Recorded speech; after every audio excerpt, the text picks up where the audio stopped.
Hello and welcome to your go-to Detroit Pistons podcast, The Pistons Pulse, co-hosted by me, Bryce Simon of Motor City Hoops and Detroit Bad Boys, a former D1 Hooper, current high school coach, teacher, husband, and father of 3 amazing kids. And I'm Omari Sanko for the second, Pistons beat writer for the Detroit Free Press. I'm married, 0 kids. Hey, you're still selling yourself short, Omari. Like, you haven't even said Michigan State graduate yet. Everybody's just begging you. Voice of an angel. You have all of these things that you could say. I think voice of an angel is overselling it a little bit. Michigan State grad, music lover, food lover, peanut butter and Lay's chip, lukewarm one, because I still feel like just reading comments online, people think I'm the Lay's and peanut butter sandwich guy. So I got to put my foot down a little bit. Yeah, you are the advocate for the peanut butter and Lay's potato chips. That has become your thing, whether you like it or not. I just see the upside. Like, you see the upside in a lot of stuff that doesn't pan out, but I just see the upside.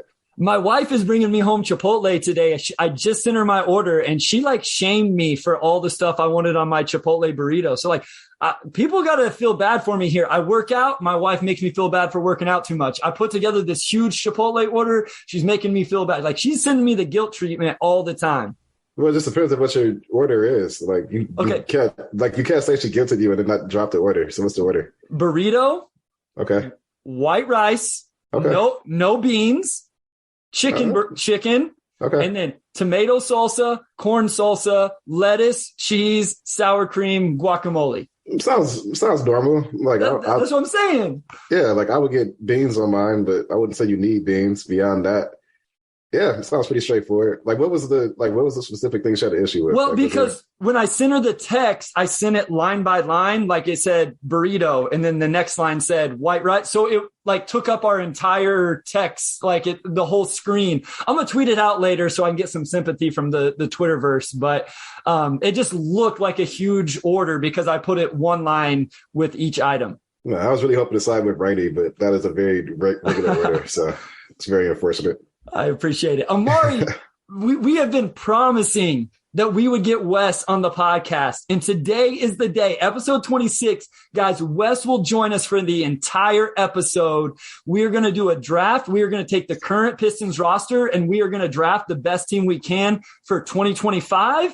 And then we're also going to play Sheet or Sham at the end, which is your guys' favorite game. So Omari, we deliver on our promise. Wes is joining us. What's up, Wes? We've had you on here before, but let's let the people hear your voice because it's probably been a couple months. Since my Chipotle order, I'd actually do all the salsas and then everything else that you did. So mine would be larger of a list. Every single salsa? Yep. You get the tomato, the hot, and then the green one, right? As well as the corn. How structurally sound is that burrito? Like, does it hold up when you pick it up, or is it just like this big sloppy mess? Oh, no. Nope. You got to keep the tinfoil on it. Otherwise, it's going everywhere.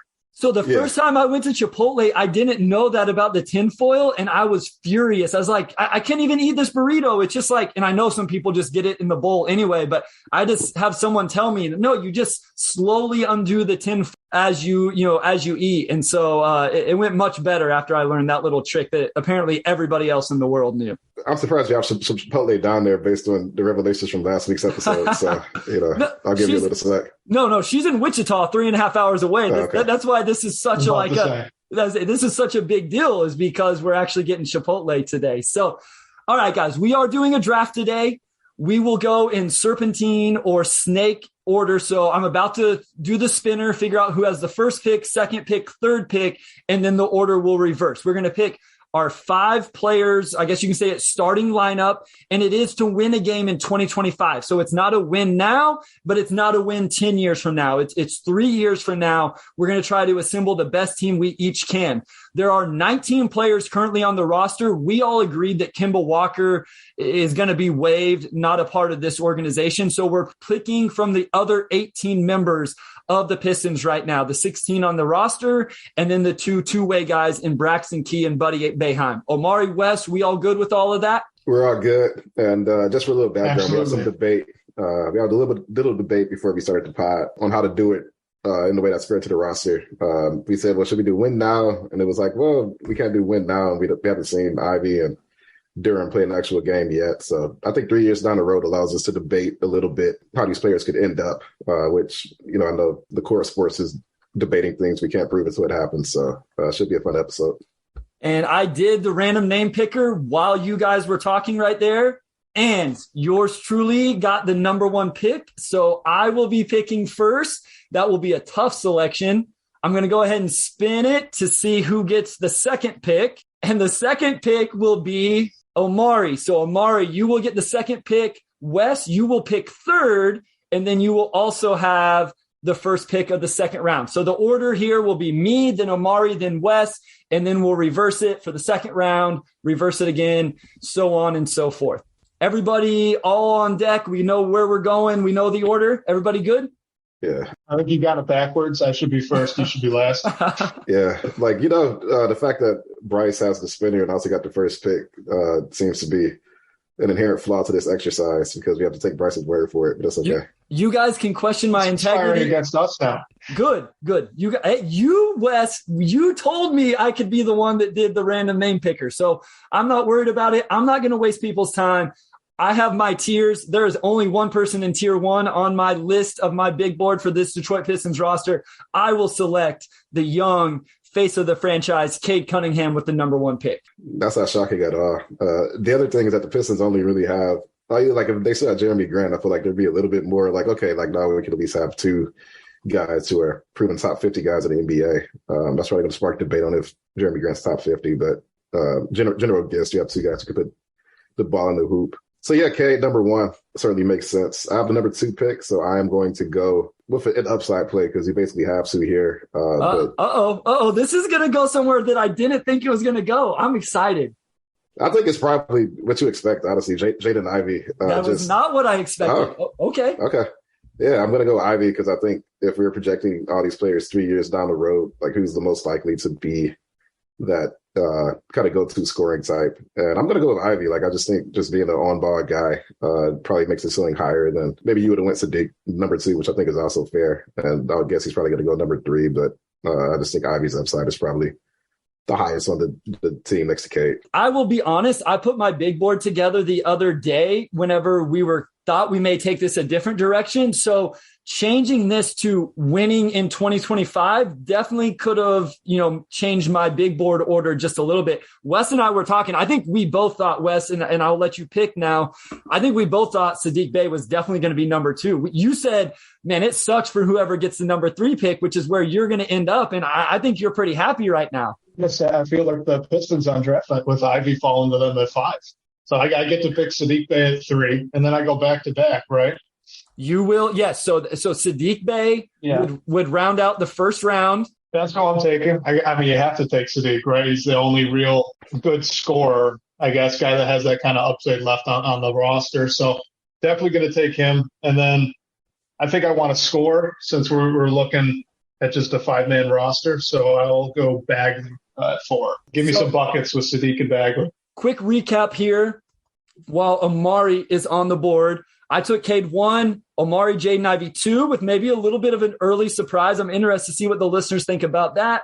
Wes gets his back-to-back picks of Sadiq Bey and Marvin Bagley III. We are in the second round.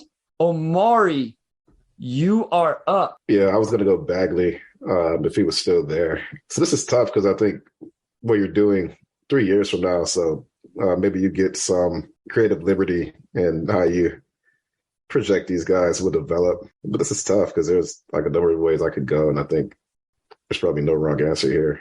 I'm tempted to go Duren because I think Duren year 3 will. You know what? Okay, I'm just gonna go Duren. Like okay.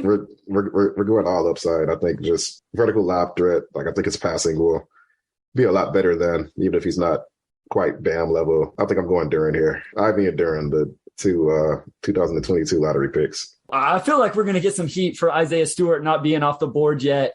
This whole 2025 thing really has me. It's definitely changed some stuff for me, but I had Isaiah Stewart in my tier 3. He's the only player left in my tier 3. I'm up. So I'm going to take Isaiah Stewart and put him with Cade Cunningham. And then let's pause here. Any thoughts so far, Wes? We're 2 rounds in. Cade, Ivy, Bey, Bagley, Duren, Stewart. Each one of us has 2 players. I have Cade and Stewart. Omari has Ivy and Duren, the 2 picks from this class. You have Sadiq Bey and Marvin Bagley III. What are your thoughts so far, Wes? I think you're sitting really good. You've got the only 2 guaranteed starters right, for day one of this season. And being that both Cade and Stu are pretty young, I mean, you got to be feeling pretty good for 3 years from now. I'm feeling pretty confident. I mean, I know Omari's got the high upside guys with the rookies, but I mean, I know Bay can get me somewhere in that 15 to 18 a night range, and then Bagley's a bucket. So I think I'm doing okay. You're probably the best spot, though. Which I should be, right? Like early on, I should be in the lead. Now things should level out as we go throughout the draft. Omari, how are you feeling? You got the 2 2022 draft picks, lottery picks. Are you feeling pretty good about where your team is at? Yeah, I feel good because the other thing I realized is that I think there's like a ball handling drop off once you get past Cade and Ivy. And I kind of thought about that because 2025, like Corey Joseph would be like 33, 34. And then, I mean, Killian is still there. So maybe whoever picks Killian can have some liberty as far as how Killian develops from here. And by might he probably becomes a Derek White type. And I just want to upside a little bit more. So curious where you go here, Bryce, given that you already have the best overall player in Cade. So maybe you can be a little bit more flexible here in the direction you go. I mean, I kind of want to take Killian just to screw Wes over. So Wes doesn't have any ball hit. Like he's going to have to go with Saban Lee or the ghost of Corey Joseph whenever we're talking about 2025. But I won't, because I'm going to stick to my tiers that I put together. And I need to look up Alec Burks' age, since this is what we do, because Alec Burks is actually the highest ranked player on my board right now, but he will be 34, 35. I'm going to take Isaiah Livers. I'm going Isaiah Livers here with this pick. That may come as a shock to some people. I have Cade. I have the superstar. I have Stu. I think I can be pretty good defensively. I need to get some scoring, but I like what Isaiah Livers does. 3-and-D connector player. So I'm going to go Isaiah Livers with my pick. I did want Livers. This is where the lack of shooting on the roster really hurts. Yes. Because this team only has a handful of guys who can really shoot. So I feel like I pretty much have to go with Alec Burks here, given that, he will be 33, 34, but can still probably put the ball in the hoop. Can certainly play next to Ivy and career 38% shooter. So if nothing else, he'll still be able to knock shots down from outside. So ideally, I probably want to win a different direction, to be honest, but I just picked two guys who are either shaky shooters or non-shooters. So I pretty much have to take the last remaining guy who is a career above average shooter. Real quick before you go, Wes, Omari, right now, are you planning on playing Jaden Ivey as the point guard or off the ball? Because I feel like right now your roster's coming together with Ivey as the PG. Yeah, I mean, pretty much. Like, he is, like, I don't know if he's ever going to be a natural point guard, but I think he'll be good enough. And then especially with Duran just kind of give you that vertical spacing, I think that kind of opens things up a little bit. So, yeah, maybe not the best shooting, not the best ball handling, but as far as just having a vet who can shoot, and then the two most athletic players on the roster, I'm just hoping that kind of makes up that gap a little bit. Speaking of athleticism, I may not have went super athletic with my roster so far. I may have to get some athleticism, some pop in there. But Wes, you are up. We are actually at the end of the third round, so that means Wes is going to get to pick back-to-back here. I was really hoping for Burks to slip down there because he actually played a lot of point guard for the Knicks last year. That's true. Yep. Yeah. So I was thinking, get him some ball handling reps will be that vet presence, but I'm kind of stuck now. It doesn't matter because I'm going back and forth, but just for the talking point, I'm going to do Hamidou Diallo first. Okay. Because I feel like he's going to give me some more defense and a little bit of athleticism to match up with Omari. And with Bay, he might be the best shooter on the roster anyway, right? So if I can get him next to the two athletes and maybe Bay just handles the ball a little bit more like he was doing kind of mid to late in the season, I'll probably be looking okay. But then after that, I am going to take Killian Hayes because need a guard. Need someone that can dribble more. So I'm looking at your roster, Wes. You have Hayes, Diallo, Bay, and Bagley. Is that your 1 through 4? Or is Bagley a 5 and Bay a 4, Diallo a 3? What are you thinking right now as you look at what's left out there and your current roster? Biggest issue with what I've got at the moment is going to be shooting and spacing. So, maybe I ought to be looking at shifting. There's not a lot of shooting left on the up a position. There's not a lot of shooting left on the board either. No, there's not. Well, there wasn't a lot of shooting on the board when we started, Bryce. Fair enough. I believe I'm up next, right? Yep, you're up. So I have two guards. I have Duran. I really have no forwards unless you played Ivy up a position. This gets tough with the 2025 thing. Yeah, it does get tough. And I think you really kind of see the roster deficiencies once you get past that top 7 or so. Not like I already know just the Detroit Bad Boys comments are going to be talked about Killian a lot. The fact that he went tough behind a couple of bets. Okay. So let's go real quick here. And because this happened, and I do want to say we had this idea going back a couple months. I don't want people to think we, stole it from Bun and Cardigan and Locked On Pistons and changed it. We did have this idea, but obviously they've done some great stuff with all-time Pistons drafts. But I will say when you draft, it completely changes like just picking guys, like who the best player is. Like you have to draft guys to fit into a roster. And that's what makes it fun. Me and Koo on Locked On Pistons got cooked because we took Ben Wallace where we did. Well, you have to actually build out a roster that's functional and makes sense. So before you kill us for not taking Killian until number 10 or whatever it was, just remember we were trying to build out a roster with this. You can still disagree, but just remember there's that aspect of it. I'm trying to help Omari think through his selection here as I kill some time. Yeah, by all means, kill us. I embrace the criticism personally. Okay, so Corey Joseph will be 33 3 years from now. Kelly Olynyk will be 34 3 years from now. Part of me is like, what if I just? I have Burks too.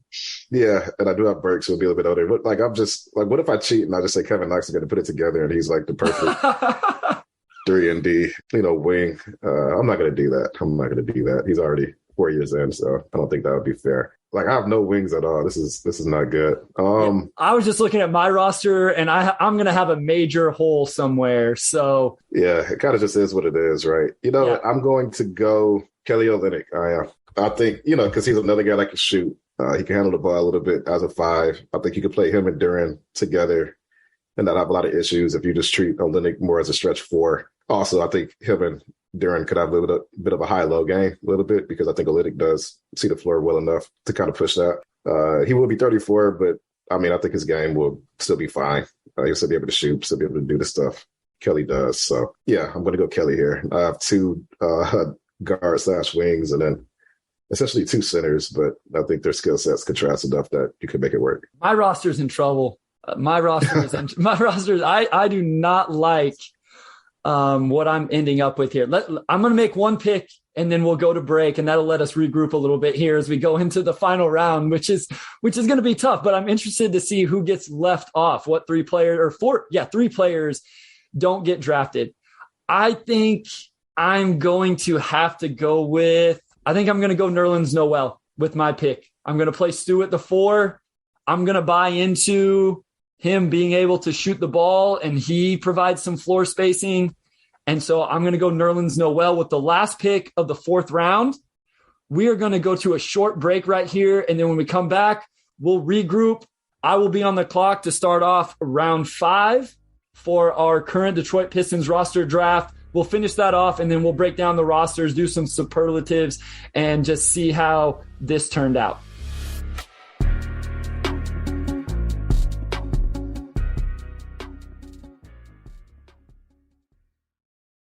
All right, hey, Carlos, just a quick idea. How about if I say, hey, this is Sean Windsor, and you say, hey, this is Carlos Morales, and I'll go, and then we'll go back. You want to try that? Yeah, that sounds good. Okay, you ready? Yep. Hey, this is Sean Windsor. And this is Carlos Benares. And we are the team behind Free Press Sports with Carlos and Sean, where we are going to talk about, you guessed it, sports, but lots of other stuff. Like what, Carlos? Oh, we're going to talk about your favorite subject, Sean, food. Probably more food. Arts, culture, sports, TV, movies, you name it. If it's happened in Detroit, we're going to talk about it. And sometimes we're going to have guests in who obviously know a lot more than we do about just about everything. But we're going to have some free press journalists to talk about big stories, folks from the sports world. We're going to be out every Thursday. You can find this podcast wherever you find your podcasts, Apple, Spotify, Google Podcasts. We hope you'll join us.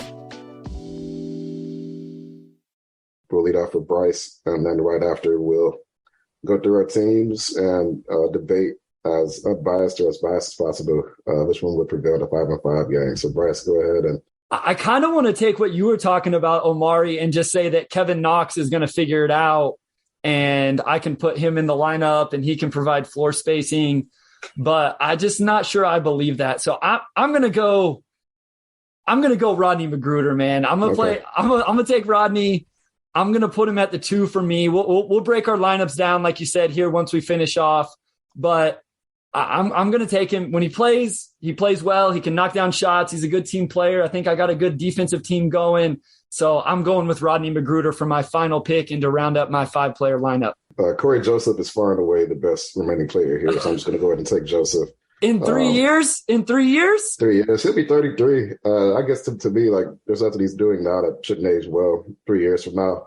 We already know he can shoot it pretty well, handle the ball pretty well. He'll take ball handling pressure off of Ivy. He'll allow me to shift Alec Burks up to the 3 a little bit more. So I have 3 guys who can handle the ball to some extent, but it's just sort of an awkward 3-guard rotation and then 2 centers I'm going with here.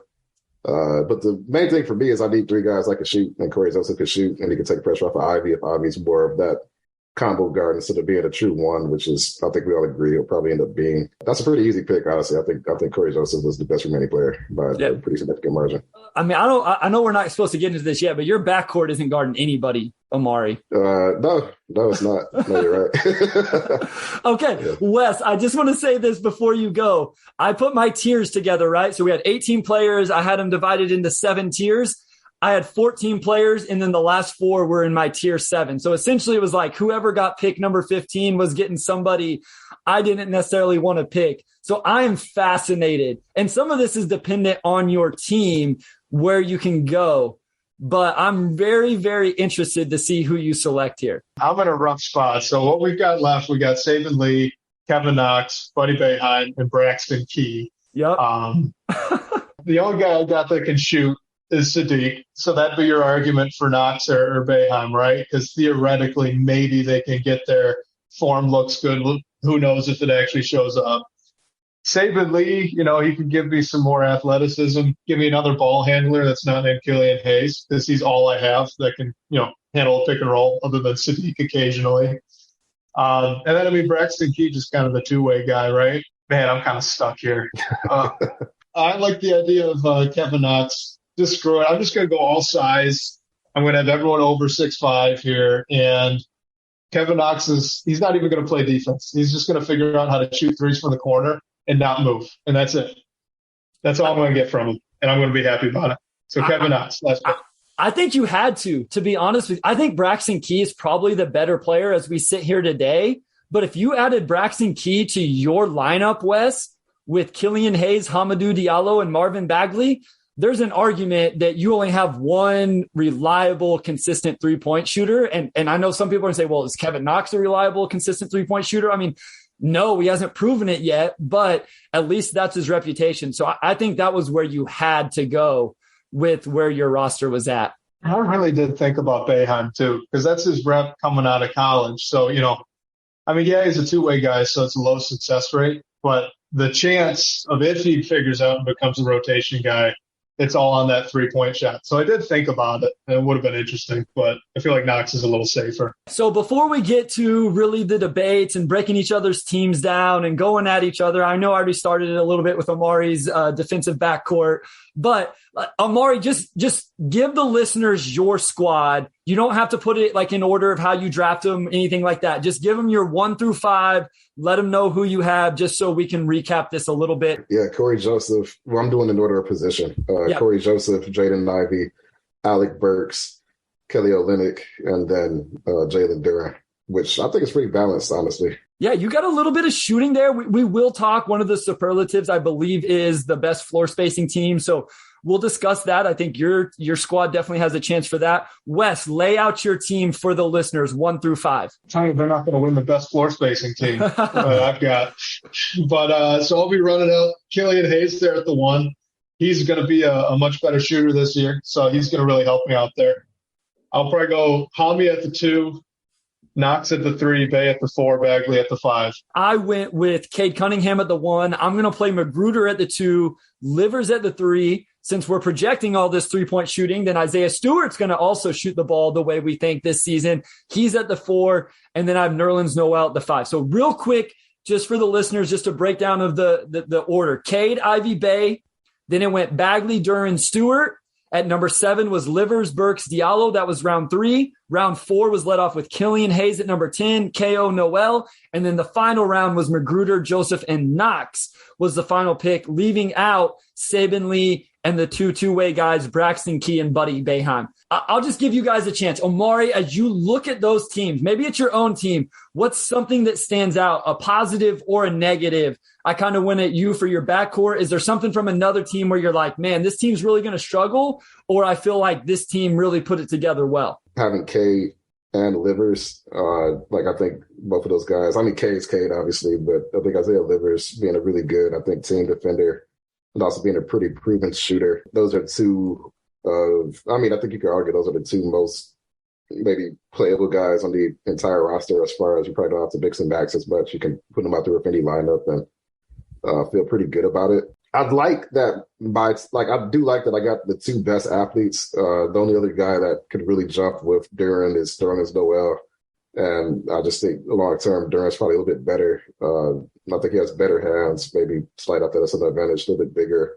I do like how I drafted. I know that maybe Ivy over Sadiq was more of an upside play, but I kind of looked at it like there's really, from a ball handling standpoint, I think you kind of have to go Ivy that early because there's a pretty steep drop off after, just from an overall upside standpoint. Depending on how you feel about Killian, maybe Killian gets the shot down and then he's a high level 3-and-D point guard, which kind of shifts the thinking here a little bit. I also thought Bagley was a good pick by Wes, just given that, we talk about what Bagley can't do, but in a game of 5-on-5, you need somebody like a score and rebound, and Bagley's going to give you that. Maybe the defense isn't quite as significant as it would be over the course of an 82-game season. So, I think we all did a pretty good job, honestly. I'll give us all a pass on the back. Wes, what about you? What stands out to you as you look through all of our rosters in a positive or negative way? Probably most impressed with what you would put together, Bryce, after the top three with, Cade and Stu and then Livers kind of in the middle. But I think here at the end of it, I think the best 5-man team might be Omari's. Just looking at, we're going to be 3 years in the future, so Ivy and Duran take those steps that we hope they can take. But then you got 3 really solid vets that can surround them and kind of support and prop them up, helping that development too. I think that was probably pretty smart the way the last 3 picks turned out for Omari. And then obviously I'm very confident in my lineup. So, we're going to be great. I mean, the thing with Omari's team is the age, right? So he has 2 young guys who have huge upside. And then you get Joseph Burks and Kelly Olynyk, who, if they age okay, then yeah, I mean, there's a strong argument for his team being the best team. Before we go to some of the others, I want to ask, what pick do you think we're going to get crushed the most by the fan base or the DBB comments or on Twitter? Which one do you think fans will be like, can't believe you took this guy that high, or I can't believe this guy lasted until this spot? Wes, what do you think the pick is going to be? He's going at 10. The 3 picks before him were Livers, Burks, and Diallo. And one of those picks was me, just picking ahead because I had 2 in a row. So I could see, some people preferring the upside of Hayes to Livers or Burks. And then with me specifically, that I valued Diallo over Hayes, even in a head-to-head, I could see that getting killed on mine. Omar, what do you think? Is somebody go really high? I have to say, I wonder how much we're going to hear about you taking Jaden Ivey over Sadiq Bey. I don't feel like that was that controversial, honestly. Again, I think when you just look at it from a ball handling standpoint, you have Cade and Ivey sort of in their own tier. And I think we've seen enough of Killian at this point to where it's maybe he's not going to end up becoming a star-level player, which Ivey obviously has a great chance to become if things kind of break out right for him. But Killian does have a chance still to be, I think, an above-average starter or just a high-level role player, which maybe an above-average starter is a high-level role player. But anyway, I think once you get past Cade and Ivy, you certainly have to kind of draft a fit, right? And I think that's why Killian kind of gets pushed down because now you're inflating some other players. You need rim protection. So obviously, Jenna Duran and Stewart are going to go 5 and 6 like we had. Obviously, Livers and Burks are going to go a little bit higher. People may say, why would you take Diallo over Killian Hayes? But it's 9 and 10. You could put Hayes 9 and Diallo 10. It doesn't really matter. Wes kind of acknowledged that you need ball handling, so Killian's going to go in one of those spots anyway. I could see maybe some people having an issue with the Bagley pick, but I just think if you look up and down the roster, I think Bagley and Killian might be the most divisive players. So no matter where they went, honestly, people were going to have an issue with it. Like if they went 3 and 4, people would be like, "Oh, well, that's way too high or that's too low or whatever." So I think that's just sort of inherent to the player, necessarily more so than where they were picked. We took Marvin Bagley III and Jalen Duren over Isaiah Stewart. I think that will be interesting to people that we valued those two bigs in terms of this, what we were doing here with this over Isaiah Stewart. And so I do think we'll get some comments on those. I'm also interested. I know there's some Braxton Key fans out there, so I'm interested if people are upset that Braxton Key didn't get picked. And if there's any Saban Lee fans out there, that there were a lot of Saban Lee fans 12 months ago. Now it does seem like that's cooled a little bit, but I think we'll have some people go, "What do you mean there weren't enough ball handlers? You could have taken Saban Lee and let him run the show." Please let us know. By no means is this saying we don't want to hear. We want to hear. We love the engagement. So DBB comments, leave a review. If you leave a rating and a review, put it in there. Hit us up on Twitter. Send an email. Let us know. I'm sure we'll put out a Twitter poll if Wes reminds me later in the week with the teams, and we'll see what Twitter thinks about it. But let's go through some of this before we do Sheet or Sham. And the first thing is, who has the best floor spacing team? I mean, I think it's between me and you, Bryce. I agree. Yeah, Burks, KO, Kojo, average to above average shooters. And then Ivy, I think, will probably settle around average. So I guess at some level, I probably have 4 players who can shoot. And then you have Cade. Cade shot like 31% last year, but I think we all figured that'll go up as he's surrounded by more talent. Isaiah Stewart, I think we all feel pretty good about him becoming at least average. Well, I don't know about at least average, but maybe around average. Isaiah Livers can shoot, obviously, and then Rodney McGruder can also shoot it. Yeah, Wes, you have Sadiq Bey who can shoot it. And then you kind of have to hope for the best once you get past that. So I think it's between me and Bryce.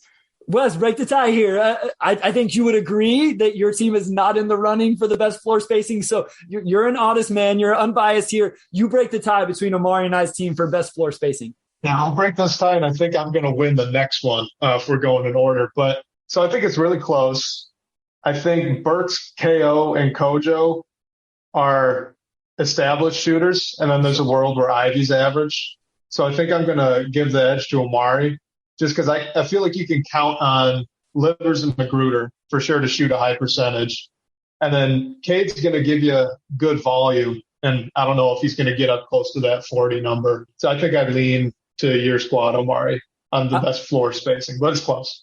I actually agree. If you had to make me be honest and unbiased, I think Omari's by a little bit. I don't think it's a lot. I do think it's close, but I would have picked Omari's. Okay, so the one Wes is talking about here, which team is the most quote-unquote Detroit team? Who has the most Detroit team of the 3 teams that we picked? Wes, I'll let you go first because I think you want to make an argument for your squad. Yeah, well, so I've got Hayes and Diallo in the backcourt, and Diallo's going to fall asleep off ball, but those two are just going to smother you on the ball, okay? And I think the one really underrated factor here that might not get talked about is Bagley has an afro, and that really fits into it. That's fair. Yeah, that was a curveball. I was going to say, I don't know if I see it, but the afro, okay. I think I'm going to go Bryce, honestly. Yes. I think Isaiah Livers, Isaiah Stewart will eventually kind of occupy that Dennis Rodman, Rick Bullhorn, Ben Wallace sort of enforcer role. We saw it this bit last season, and I think as the Pistons get better, he'll become a little bit more, I guess I would say, renowned for that. I think he'll occupy that role pretty naturally. And then Kate Cunningham, he would have bust on draft night, so that's just a very, very high bar. I think my team has a chance, like Jaden Ivey, obviously, with the Detroit ties with his family.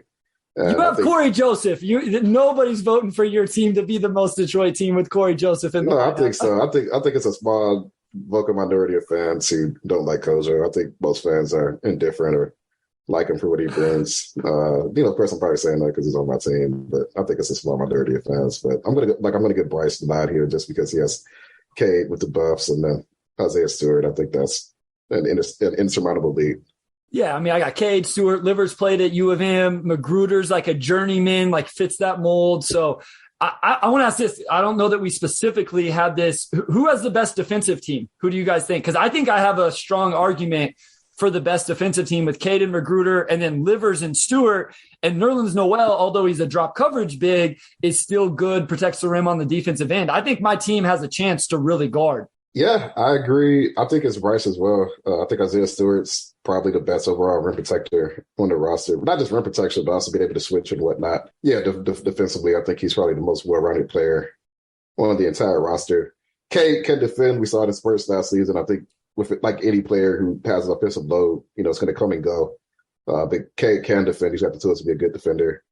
Isaiah Livers, he looked like an all-defense guy in Summer League, which is Summer League, but he has the tools to be a good defender as well. Derlin's McGritter both work really hard on defense, and Derlin's a good shot blocker. So my backcourt is not that great defensively. I will say I think Ivy has a chance to be an above-average defender just because of the size and athleticism, but that's something he has to kind of hone in on.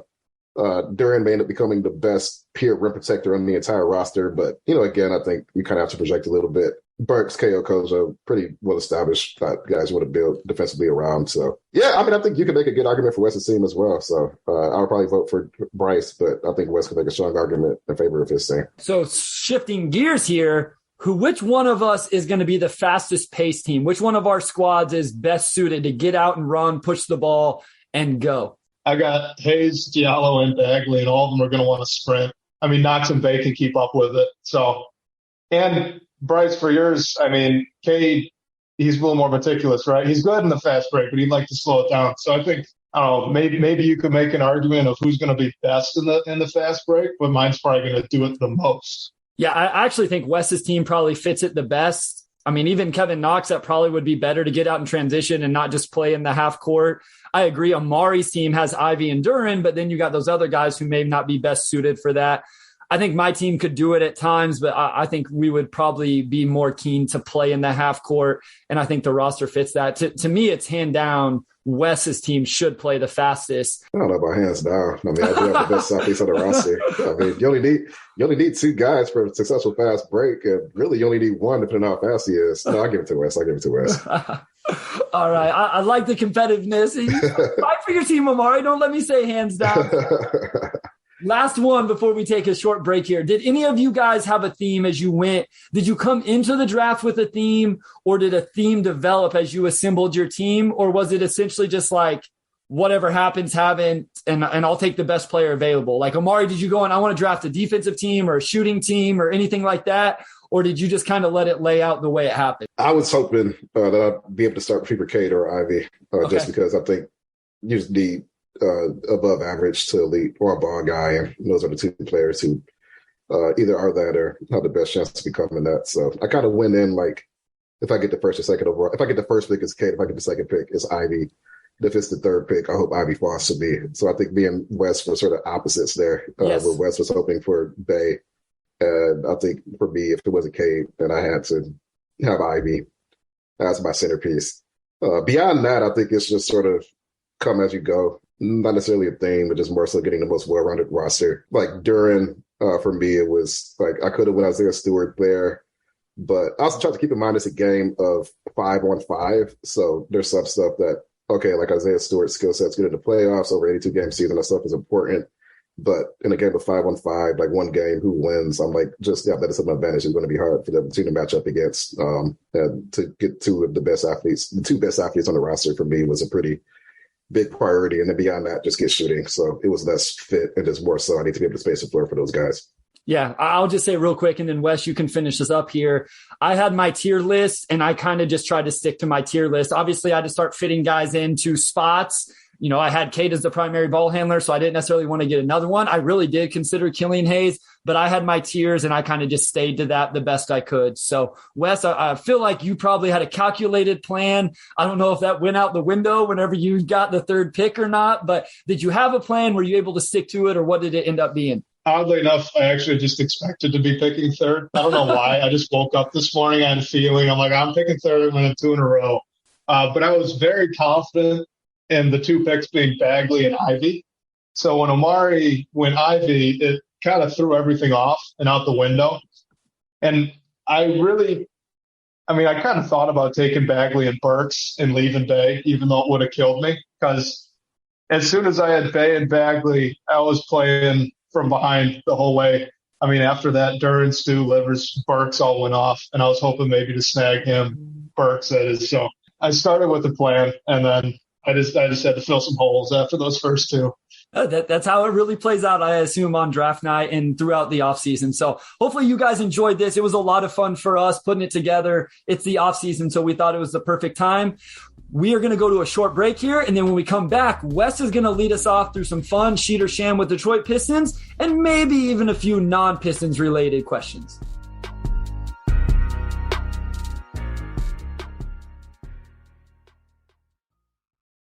I'm Alyssa Robinson for the Detroit Free Press. When you wake up every morning, what's the first thing you do? Check your email? Me too. And when you sign up for our daily briefing newsletter, you'll get all the latest news sent directly to your inbox so you can wake up and be ready for the day. We also have newsletters about COVID-19 in Michigan, the latest entertainment headlines, as well as Woodward 248, a newsletter specifically for people living and working in Southeast Oakland County. And don't forget about automotive headlines and all the latest news from our Michigan sports teams. We have a newsletter for every personality and preference. Just head to freep.com/newsletters to sign up for any one of these great options and more.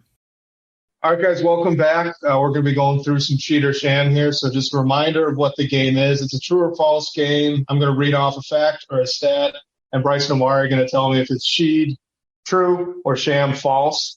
Last time we played this, Bryce, you lost. Omari, you won. So, shocker. This is either for the tie or Omari can really expand this lead. So you got a lot of pressure. I just assume it's always going to be rigged in Omari's favor. So it is what it is. I'll overcome the adversity. First one, Omari, I'll ask you first since you won last time we played. So Alec Burks played 81 games last season. That's true. He started 44 of those. That's also true.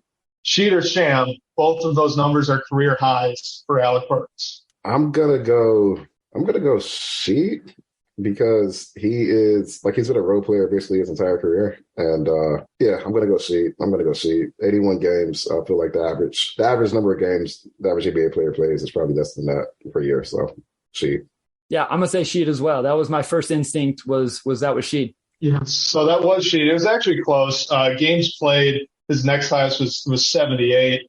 Okay. But I might be getting you on the starters, starting games, because he really only his next career high, in starting games before that, the season was just 27. So he's pretty much always been a bench gunner and varying levels of injuries throughout the years. Yeah, was that 27 his rookie season? No, it was his fourth season. So year 3, he played his previous career high 78 games, played really well. The following season, he had a lot of fill-in starts and got to 27. I was going to say the only reason I kind of knew the game started was I looked it up a month ago, when we were talking about lineups, and I'm like, I feel like Alex Burks may be okay coming off the bench because that's something he's done throughout his career. It's something he's used to. All right, so far we're tied. So far we're tied. I think this one might break it, though. So we all know Cade last year had some foul trouble. Sheet or Sham, Cade Cunningham led the Pistons in total personal fouls last season. So not per game, total. Sham. I'm trying to think. So one, I would guess Cade probably played around, 64 games. And we know Sadiq played all 82. But as far as actual games played, I would guess that Cade might have been probably top 4. Omari's over there scribbling, doing his multiplication on the pen and paper. Make sure you carry the 3, Omari. See, that's a good one. That's why I like Sheet and Sham, because the stuff you don't even think about. And then it's like, okay, no, absolutely. Wes is so good at this. I love it. He's so good at this. Total personal fouls. Yeah, you know what? I'm gonna go Sheet because there were games when he picked up like those early tic-tac fouls, and then like there are games where he probably played like 29, 28 minutes just because they're trying to save him to the end because he was like the go-to closer. I'm sure he was one of the leaders in minutes played because everybody had injuries except Sadiq. But yeah, that just makes sense. I'm going to go Sheet. Sham. Ooh. So Isaiah Stewart actually had the totals. He was at 211. I was going to say, I bet Stewart played enough games to have that. So I was thinking Stu was the player I had in my head that would have more. Yeah, so I don't remember Isaiah Stewart being in foul trouble as much, but just because of his role, he's probably – plus bigs tend to pick up fouls more anyway just because of their role on defense, usually in position to pick up more fouls. Okay, yeah, that was a good one. Well, and what I thought was really interesting was in terms of personal fouls per game, Cade was in the lead, but it was 3.1 to Stewart's 3. So even that was really close. Okay. So I would assume that Isaiah Stewart might have played more minutes overall, and that probably made up the gap. Yeah. Okay. All right. So Bryce, you've got the lead. You got 2. Omari has 1. So our next one, Omari, I'll ask you this one first. Trey Lyles averaged more points per 36 minutes in his time with the Pistons than Cade Cunningham. Sheet or sham? Per 36 minutes. See, like, this is hard because, like, they went through COVID and people were hurt and it screwed up a lot of stuff from a statistical standpoint. So you're going to get crushed for this one, Wes. Well, I might get crushed too, depending on what I say. I already know what I'm going to say. All right. This is Sheed. Yeah, this is one of the ones where it's like, because he's overthinking it. You always got him overthinking it. Yeah, because Wes asked it, it's probably true. Because, like, why else would it be a question? And Kate, like, I'm assuming Kate probably averaged like 33 minutes, and I would assume Trey Lyles probably averaged like maybe 26. So you can't say Sheed, or your Twitter mentions are gonna blow up. You can't do it, Omar. You better say you already Sham. said Sheed. But you already said Sheed. So we're going down together. You have like 5 times more followers than me. Mine aren't gonna blow up that much. Yeah, but I haven't been reading my mentions the past few weeks. So, it's like if a tree falls to the first, no one hears it, did it fall, right?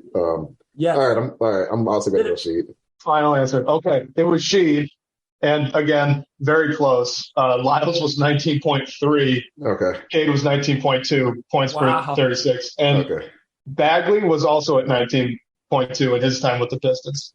Yeah, I was like, it's probably going to be close. I'm like, Cade's per 36 is not going to be that much higher than his regular average. So yeah. All right. So Bryce has a 1-point lead, right? I do. Okay. We're going to go to a little Pistons history here. Okay. So Joe Dumars is the franchise leader in years played with the Pistons. Okay. That's true. He's also the franchise leader in games played with the Pistons. Again, that is true. So the question is, Sheed or sham, Joe Dumars is also the franchise leader in minutes played with the Pistons. Brycey first. Sham. You said sham so fast, you must already know the answer. No, I don't know the answer. That's why I said it so fast. I was just like, there's nothing that's going to go through my head. Like, I'm not going to be able to calculate anything to figure out. Well, I'm going to go Sheed because I'm not sure who else would lead the franchise. But it's probably some random dude who played in the 60s or something. I don't know, but I'm going Sheed on that one. Sham. Omari, you're going to be upset with yourself. It's Isaiah Thomas, who beat him by almost 400 minutes played. Okay, interesting. Okay. Only played one less year, only played 39 less games, but 400 more minutes because he averaged a ton of minutes per game. Okay, I can see that. Maybe I would assume that maybe early in their careers there's a big enough disparity that if you cut that off, maybe the answer would be different. But all right, cool. Now I'm now down 2 points, so I got it that 100. You'll make up for it in the movie round. I doubt it. We'll see. All right, Bryce, for the next one. Oh, and before I jump into that, you've got all 4 right, actually, and Omari's only gotten 2. So you got a 2-point lead here. My back was against the wall. I got to overcome adversity here with you guys, teamed up against me. So I'm stepping up to the challenge. Trying to preserve my lead here. That's okay. And this is going to be your opportunity, Omari. I crafted this question in the Sheet or Sham lab for Bryce, for you specifically. Okay, so I'm asking it to you first. Sheet or sham, Isaiah Thomas averaged more minutes per game in his time with the Pistons than Allen Iverson. Sheet. I'm going to go sham because Isaiah Thomas's teams on average were a lot better than that Allen Iverson team in 2008, 2009. So I would imagine Allen Iverson probably played like 34 minutes a game. It wouldn't shock me if Isaiah Thomas was slightly under that because you have Joe Dumars who's sharing ball handling stuff and. I'm gonna go Sham. Wait, hold on. Repeat the question again. No. He put in his answer already. Let's go. I'm just making sense. We're saying Isaiah Thomas averaged more minutes per game than Isaiah Thomas, right? Than Allen Iverson. Isaiah Thomas averaged more minutes per game than Allen Iverson. Sheet or sham? Yeah. And Bryce said sham. Sheet. Okay. I'm saying sham. Sorry. I'm saying sham. I said Sheet. Omari said sham. Yeah. It's sham. But it's very close. So Isaiah Thomas, he played a ton. He actually averaged 36.3 minutes per game. Allen Iverson in that one season, 36 and a half. Gosh, yeah, I was going to say, because who else was he sharing ball handling responsibilities with? Like, he had Roddy Stuckey, but I'm trying to think. Like, did they have Chucky Atkins? Maybe. I mean, he was all off ball. Yeah. Yeah, like, I just feel like they're probably running Allen Iverson to the ground because they had no other choice. So I figured it would be close. But, yeah, I feel pretty good about that one. Next one. Omari, you first. And this is another kind of a little bit of an obscure one, but so the Pistons have had 3 players recently who have done some short stints with the team and then inducted to the Hall of Fame based on, other aspects of their career. And again, these are all pretty recent. So we just talked about Bryce, your guy, Allen Iverson, right? The other guy, Michigan man, Chris Webber. Who is the third kind of random player that had a stint with the Pistons and now he's a Hall of Famer recently? So we're talking past, 20, 15 years. That's not super recent, but you know what I mean. And he had a brief stint with the Pistons. We think he only played like a season or less. Yeah, I mean, it was a short stint, but it was a big name. End of his career in the twilight. Recently inducted to the Hall of Fame. So now I'm just going through the list of players who have shorts. Because the Pistons had a lot of guys who were like Hall of Famers, but they got them at the tail end when they were like role players or barely role players. I have no idea, so I'm not going to get it. All right, Tracy McGrady. I don't know. He played 1 year. It was the second to the last season with the Pistons. It was in 2010. Wait, who was it? 72 games, actually. You got it right. It was McGrady. It was T-Mac. That's what I thought. I was like, yeah, like it's got to be McGrady. Like, who else would it be? He had a good year. It was like 8 points, 3.5 assists, 3.5 rebounds, 23 minutes a night. Like, he actually played some solid ball for only being in the league one more season. Yeah, no, he was like a solid role player that season. Like, he wasn't like prime T-Mac, but I remember him being just a really good all-around solid role guy. Like, that team wasn't that good, but he was probably one of the better players on that team for sure. And we're now back to tied. I know. There goes the lead. I know. And he was, I want to look it up after, he was inducted to the Hall of Fame 5 years ago, which probably just slipped my mind. But I was like, it's got to be T-Mac. Like, I'm thinking of all the guys around that time. Like, T-Mac's the only one that checked that box. So I just missed that he was inducted into the Hall of Fame. So shout out to T-Mac. Definitely was one of the bright spots on that team. That was not fun to watch at all. And I would love, because I probably watched 80 of those 82 games because I was in high school and had nothing else better to do. All right. So for the end, we're going to move to some movie quotes. Oops, sorry to cut you off, but I got the last 2 right. So that means me and Bryce are tied now, right? Yeah. There we go. You guys are tied. Bryce just let the whole lead evaporate. And I think AI won, Bryce. That's what I get. Was a shoo-in for you. That's what I got for talking trash. So I should have known better. Well, all right, we're going to some movie quotes. You guys are both going to have a good shot with this one, I think. So it should be interesting. The way we're going to go, I'm going to read off a quote. We're going to alternate who gets the first response, and then if they get it wrong, then the other person can take the guess at it, and whoever gets it right gets the point. So, for example, if I say, I have a feeling we're not in Kansas anymore, Bryce, you would say? The Wizard of Oz. Exactly. Yep. So that's how we're going to go through all of these. I'm going to ask Omari, you get the first quote. The quote is, so this is how liberty dies, with thunderous applause. What's the movie? Bryce is like, oh, come on. This is easy. No, this is like, I have no idea what he's talking about. I've heard the quote, but I don't know what the movie is. I'm just going to throw out. I don't know. I actually don't know what it is. I'm going to go with 12 Angry Men. I do not know. All right, Bryce, you get a shot. This was some Twitter conversation the other day about this series of movies, so I thought maybe one of you would get it. Is it Star Wars? Star Wars Episode 3. Yeah, really? I've literally never. Palpatine took over. I've literally never watched Star Wars in my life, not a second. Dang, how did let Bryce get that one? Granted, I've not seen the original trilogy since I was well, not the original trilogy, but the second trilogy. That was the prequel. I haven't watched it since I was a kid because I don't remember enjoying them that much back then. So I don't know. All right, I gave that one up. Bad start. Off to it, Bryce. I'm giving you the point though because you got Star Wars, so we'll go with it. And now you're up. The quote is: "Get busy living or get busy dying." What movie is that from? Shawshank Redemption. Bingo. That's what Red said. Yep. Right. There you go. One of my favorite movies of all time. Best movie of all time. I'll say it. I'm up next. Let's do it.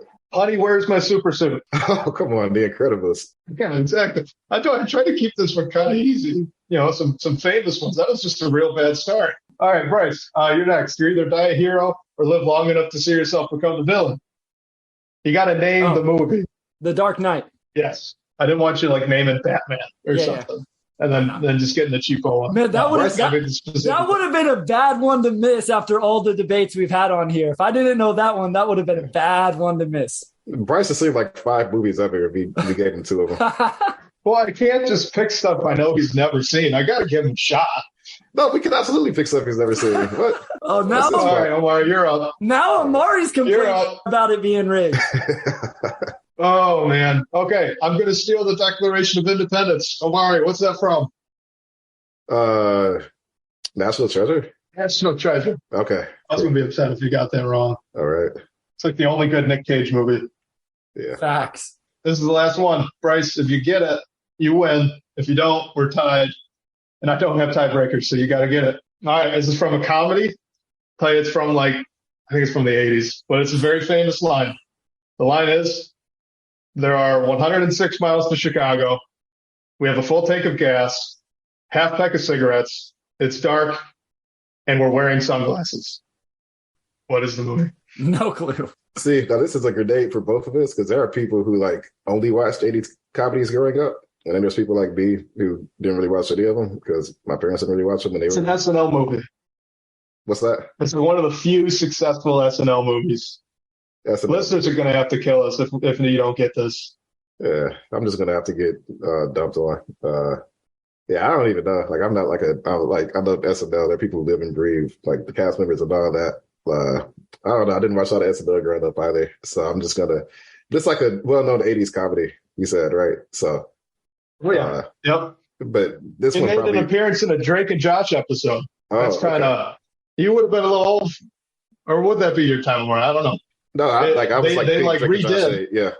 I've seen. There you go. Yeah. So Drake and Josh themselves did a little music number from the movie. But here's the thing. Impersonated it. So Drake and Josh was from 2003 to 6 or whatever. So I was third or sixth grade. And I'll tell you right now, if there was a revolution 80s movie, it completely went over my head. I probably thought it was a Drake and Josh original. It was a musical number. I don't even remember any musical numbers in Drake and Josh. Black suits, big fedora. Oh, Blues Brothers. Blues Brothers. Yeah, okay, there we go. I got it. Okay, yeah, that jogged my memory. There we go. All right, it's a tie. I don't know what to do about that. I got no backups. Me and Omari could play rock, paper, scissors through the video and see who wins or something. But that's cool. How about this? Next time we play, next time we play, it's worth 2. Yeah. So the first question will be worth 2. How about first question for the next one settles the tie and then go on as normal? Yep. Perfect. Have a really good one for the next time we play. That'll win this one, and then we'll play it again. We're definitely going to have this in the next couple of weeks. It's always fun. I think the listeners like it. I had a lot of fun this episode. I hope the listeners did. Omari, take it home, my friend. All right, awesome. Fun episode. Hopefully we'll do a lot more fun episodes until we count down the days to training camp toward the end of September.